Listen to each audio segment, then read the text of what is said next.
আলু ঢেলে চাষিদের ন্যায্য মূল্যের দাবিতে এবং পশ্চিমবঙ্গের বাইরে আলু না পাঠানোর প্রতিবাদে পুরসুরার সামন্ত রোড মোড়ে পথ অবরোধ করে প্রতিবাদ করেন বিজেপি বিধায়ক তথা আরামবাগ সাংগঠনিক জেলার সভাপতি মাননীয় বিমান ঘোষ। সৌমেন্দ্রনাথ ভক্তের report, crime press Bengal news.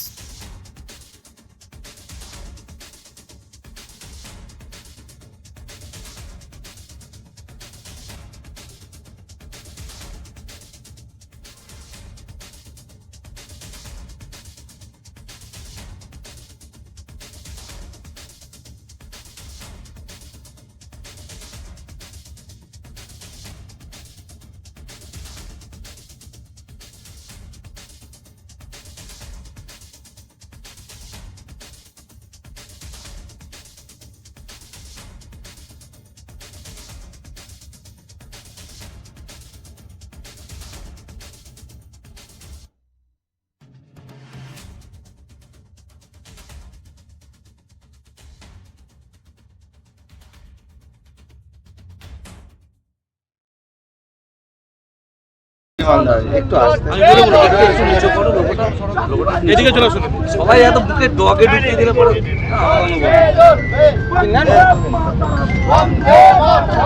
বলছি, আজকে দিনে দুপুরে রাস্তায় আলু ফেলে আপনারা কি করতে চাইছেন? দেখুন, আমাদের এই আরামবাগ সাব ডিভিশন অর্থাৎ এই আরামবাগ লোকসভা ধরুন, এই পুরসুরা সহ সব জায়গা কৃষিভিত্তিক এলাকা। এখানে আলু চাষের উপর মানুষের জীবন জীবিকা নির্ভর করে।